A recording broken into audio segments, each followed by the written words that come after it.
Assalamu alaikum wa rahmatullahi ta'ala wa barakatuh. Donc bonjour tout le monde. Je vais essayer de vous expliquer les mécanismes d'action de la metformine. Ok. Donc la metformine, donc qu'on voyait là, ça c'est 500 mg. Encore là c'est 500. Et puis là c'est 1000. Ok.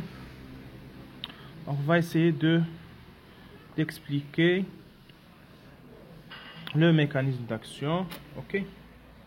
Donc, on va commencer. Il nous dit ici, c'est la metformine, elle va inhiber la néoglucogenèse. Qu'est-ce qu'on entend par la néoglucogenèse? Ici, on trouve le mot glucogène. Donc, c'est la formation du glycogène. Ok. Mais là, c'est néo, ça veut dire à partir de substrat autre que le glucose, parce que ça c'est une synthèse qui n'est pas à partir du glucose, donc c'est pas le glucose qui va être stocké sous forme de glycogène, mais à partir d'autres substrats. Ok, on va pas entrer dans les détails. Donc ça va inhiber la formation du glycogène, normalement le glycogène qui va se dégrader par la suite pour donner encore du glucose en cas de besoin.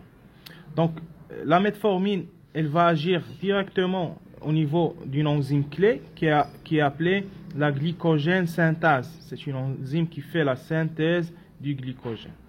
Voilà.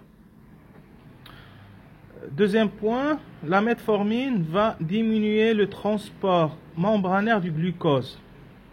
Voilà, donc au niveau de la membrane d'une cellule, la membrane plasmique, il y a des transporteurs spécifiques du glucose. Ok.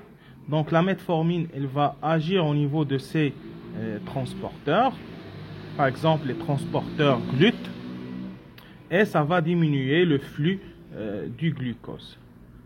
Donc ça va diminuer la résorption intestinale, puisque l'absorption ou bien le passage des glucides, à savoir le glucose, c'est au niveau des intestins.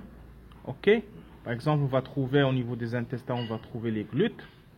Ok.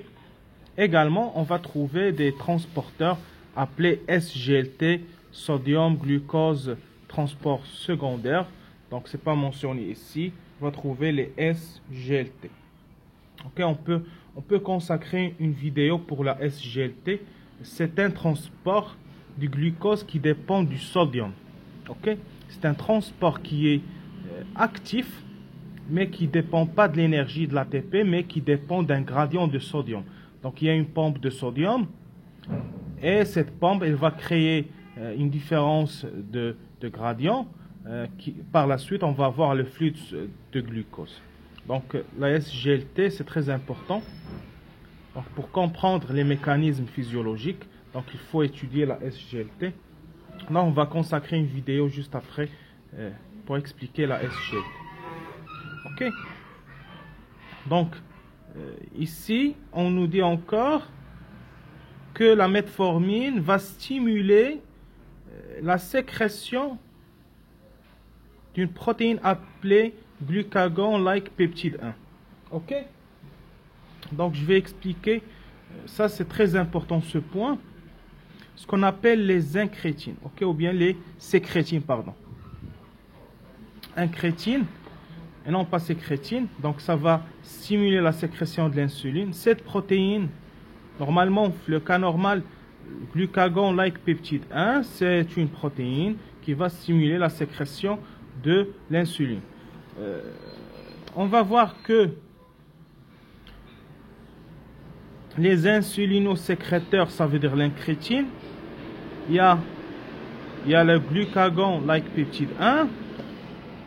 Il y a également un peptide insulinotrope qui dépend du glucose. Ce sont deux protéines qui forment les incrétines. Okay? Donc, la metformine, elle va stimuler la GLP1. Okay? Donc, ici, c'est metformine.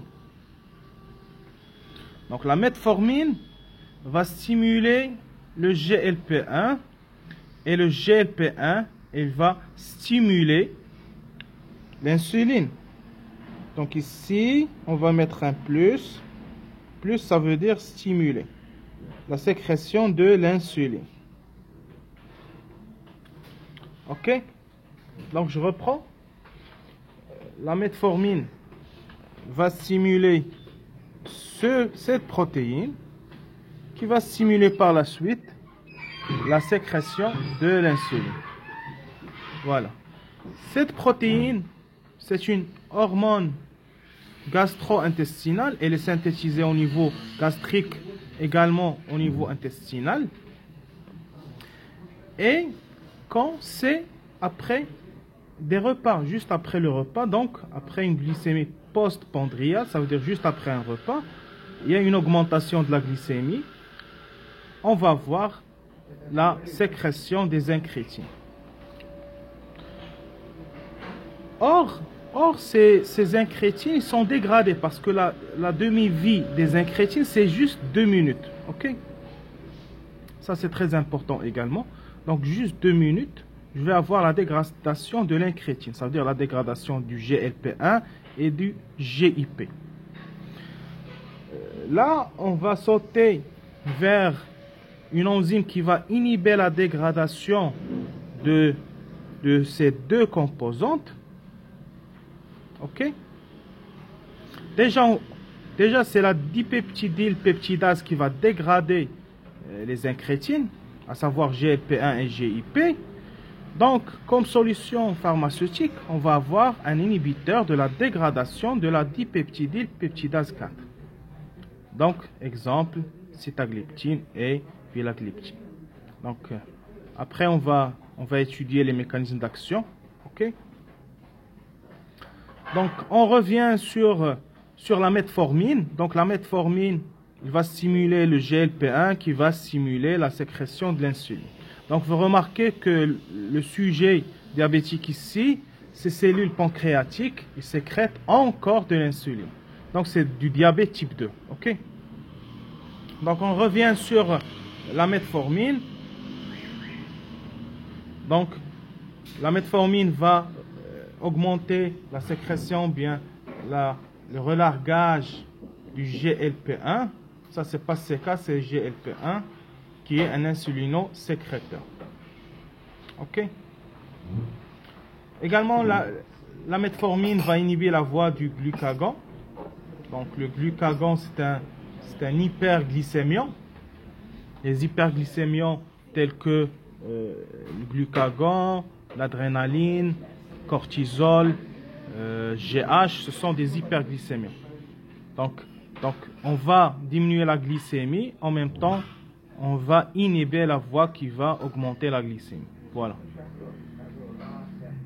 Après, comme effet indésirable, on a une acidose lactique, ça veut dire une production de l'acide lactique.